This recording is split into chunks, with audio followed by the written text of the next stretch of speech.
Good evening. I'd like to provide the American people with an update on our efforts to protect the integrity of our very important 2020 election.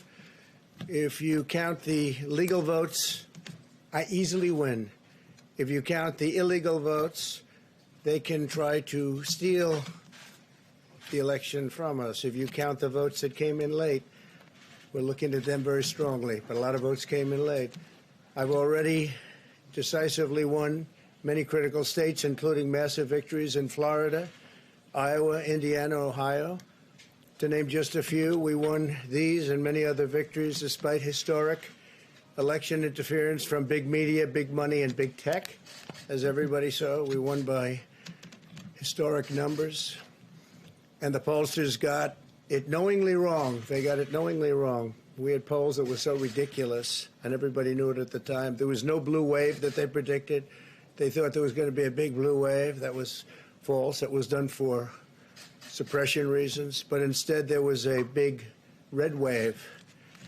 And it's been properly acknowledged, actually, by the media. They were, I think, very impressed. But that was after the fact. That doesn't do us any good. We kept the Senate despite having twice as many seats to defend as Democrats. And in a really much more competitive states, we did a fantastic job with the Senate. I think we're very proud of what's happened there. We had many more seats to defend. They spent almost $200 million on Senate races in South Carolina and Kentucky alone, 2 races, and hundreds of millions of dollars overall against us. At the national level, our opponents' major donors were Wall Street bankers and special interests. Our major donors were police officers, farmers, everyday citizens. Yet for the first time ever, we lost 0 races in the House. I was talking to Kevin McCarthy today. He said he couldn't believe it. 0 races. Very unusual thing, 0. And actually won many new seats with, I think, many more on the way. This was also the year of the Republican woman. More Republican women were elected to Congress than ever before. That's a great achievement. I won the largest share of non-white voters of any Republican in 60 years, including historic numbers of Latino, African American, Asian American, and Native American voters, the largest ever in our history. We grew our party by 4 million voters, the greatest turnout in Republican Party history. Democrats are the party of the big donors, the big media, the big tech, it seems, and Republicans have become the party of the American worker, and that's what's happened. And we're also, I believe, the party of inclusion.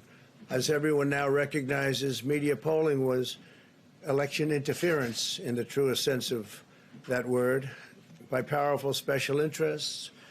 These really phony polls, I have to call them phony polls, fake polls, were designed to keep our voters at home, create the illusion of momentum for Mr. Biden, and diminish Republicans' ability to raise funds.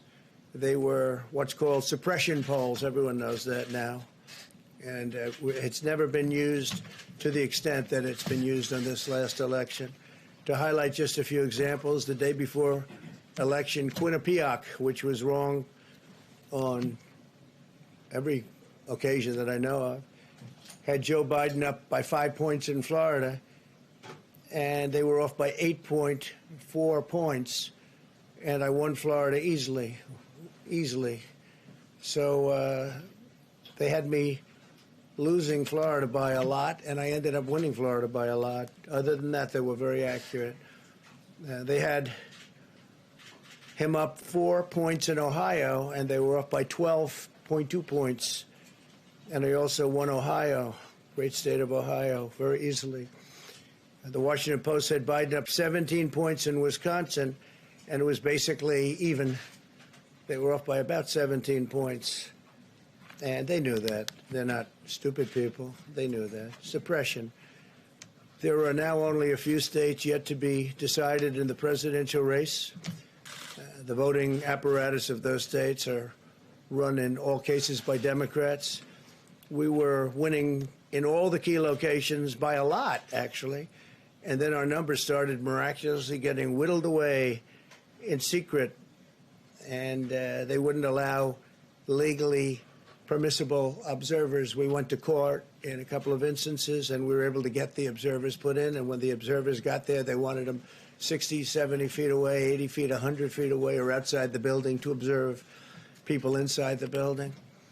And we won a case, a big case, and we have others happening. There are lots of litigation, even beyond our litigation. There's tremendous amount of litigation generally because of how unfair this process was. And I predicted that. I've been talking about mail-in voting for a long time. It's really destroyed our system. It's a corrupt system, and it makes people corrupt even if they aren't by nature.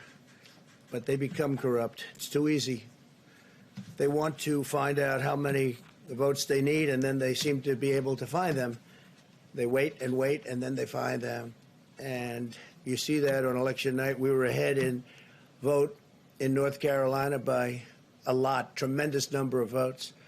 And we're still ahead by a lot, but not as many, because they're finding ballots all of a sudden. Oh, we have some mail-in ballots. It's amazing how those mail-in ballots are so one-sided, too. I know that it's supposed to be to the advantage of the Democrats, but in all cases, they're so one-sided.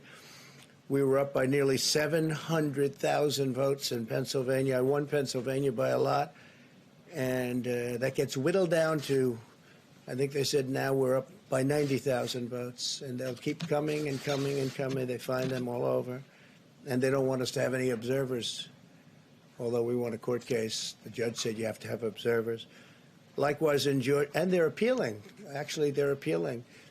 We won a case that we want people to watch, and we want observers, and they're actually appealing, which is sort of interesting. I wonder why they'd appeal, that all we want to do is have people watch as they do the vote tabulations. Likewise in Georgia, I won by a lot, with a lead of over getting close to 300,000 votes on election night in Georgia. And by the way, got whittled down, and now it's getting to be to a point where I'll go from winning by a lot to perhaps being even down a little bit. In Georgia, a pipe burst in a faraway location, totally unrelated to the location of what was happening, and they stopped counting for 4 hours, and a lot of things happened. The election apparatus in Georgia is run by Democrats. We also had margins of 300,000 in Michigan. We're way up in Michigan, won the state. And in Wisconsin, we did likewise fantastically well. And that got whittled down. In every case, they got whittled down.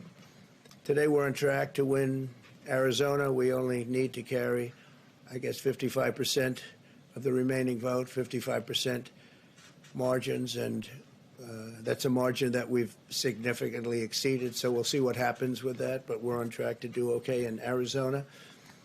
Our goal is to defend the integrity of the election. We'll not allow the corruption to steal such an important election, or any election for that matter. And we can't allow anybody to silence our voters and manufacture results. I've been doing a lot of public things for a long time. I've never had anything that's been as inspirational, by people calling, talking, sending things to us. I've never seen such love and such affection and such spirit as I've seen for this. People know what's happening, and they see what's happening, and it's before their eyes. And there are many instances which will be reported very shortly. There's tremendous litigation going on, and this is a case where they're trying to steal an election. They're trying to rig an election, and we can't let that happen. Detroit and Philadelphia, known as two of the most corrupt political places anywhere in our country, easily cannot be responsible for engineering the outcome of a presidential race, a very important presidential race. In Pennsylvania, Democrats have gone to the state Supreme Court to try and ban our election observers, and very strongly. Now, we won the case, but they're going forward. They don't want anybody in there. They don't want anybody watching them as they count the ballots. And I can't imagine why. There's absolutely no legitimate reason why they would not want to have people watching this process, because if it's straight, they should be proud of it. Instead, they're trying, obviously, to commit fraud. There's no question about that. In Philadelphia, observers have been kept far away, very far away, so far that people are using binoculars to try and see, and there's been tremendous problems caused. They put paper on all of the windows so you can't see in, and the people that are banned are very unhappy and become somewhat violent. The 11th Circuit ruled that in Georgia the votes have been in by Election Day, that they should be in by Election Day, and they weren't. Votes are coming in after Election Day. And they had a ruling already that you have to have the votes in by Election Day. To the best of my knowledge, votes should be in by Election Day. And they didn't do that. Democrat officials never believed they could win this election, honestly. I really believe that. That's why they did the mail-in ballots, where there's tremendous corruption and fraud going on. That's why they mailed out tens of millions of unsolicited ballots without any verification measures whatsoever. And I've told everybody that these things would happen because I've seen it happen. I watched a lot of different elections before they decided to go with this big, massive election with tens of millions of ballots going out to everybody, in many cases totally unsolicited. This was unprecedented in American history. This was by design, despite years of claiming to care about the election security. They refused to include any requirement to verify signatures, identities, or even determine whether they're eligible or ineligible to vote. People are walking in there. They have no idea. They're just taking numbers. They're writing down things, the workers, and doing a lot of bad things. And we have a lot of information coming and litigation that you'll see that will shake even you people up. And you've seen it all. The officials overseeing the counting in Pennsylvania and other key states are all part of a corrupt Democrat machine that you've written about, and for a long time you've been writing about the corrupt Democrat machine. I went to school there, and I know a lot about it. It hasn't changed. It's a long time ago, and hasn't changed. It's gotten worse. In Pennsylvania, partisan Democrats have allowed ballots in the state to be received 3 days after the election, and we think much more than that. And they are counting those without even postmarks or any identification whatsoever. So you don't have postmarks, you don't have identification. There have been a number of disturbing irregularities across the nation. Our campaign has been denied access to observe any counting in Detroit. Detroit is another place, and I wouldn't say it has the best reputation for election integrity. Poll workers in Michigan were duplicating ballots, but when our observers attempted to challenge the activity, those poll workers jumped in front of the volunteers to block their view so that they couldn't see what they were doing. And it became a little bit dangerous. One major hub for counting ballots in Detroit covered up the windows again with large pieces of cardboard, and so they wanted to protect and block the counting area. They didn't want anybody seeing the counting, even though these were observers who were legal observers that were supposed to be there. In Detroit, there were hours of unexplained delay in delivering many of the votes for counting. The final batch did not arrive until 4 in the morning, and even though the polls closed at 8 o'clock. So they brought it in, and the batches came in, and nobody knew where they came from. We've also been denied access to observe in critical places in Georgia. In multiple swing states, counting was halted for hours and hours on election night, with results withheld from major Democrat-run locations only to appear later. And they suddenly appeared, and they all had the name Biden on them, or just about all. I think almost all. They all had the name Biden on them, which is a little strange. I challenge Joe and every Democrat to clarify that they only want legal votes, because they talk about votes, and I think they should use the word legal votes. We want every legal vote counted, and I want every legal vote counted. We want openness and transparency, no secret count rooms, no mystery ballots, no illegal votes being cast after Election Day. You have Election Day, and the laws are very strong on that. You have an Election Day, and they don't want votes cast after Election Day, and they want the process to be an honest one. It's so important.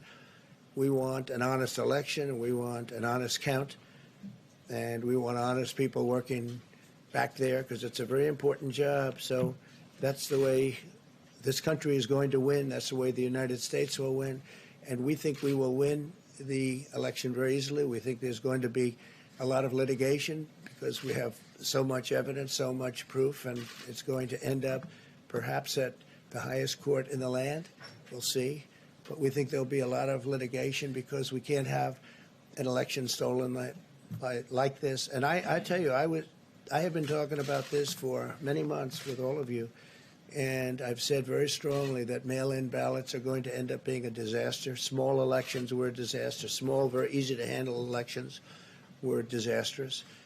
This is a large-scale version, and it's getting worse and worse every day. We're hearing stories that are horror stories, absolute horror stories, and we can't let that happen to the United States of America. It's not a question of who wins, Republican, Democrat, Joe, myself. We can't let that happen to our country. We can't be disgraced by having something like this happen. So it will be hopefully cleared up, maybe soon, I hope soon, but it'll probably go through a process, a legal process. And as you know, I've claimed certain states, and he's claiming states, and we can both claim the states. But ultimately, I have a feeling judges are going to have to rule. But there's been a lot of shenanigans, and we can't stand for that in our country. Thank you very much.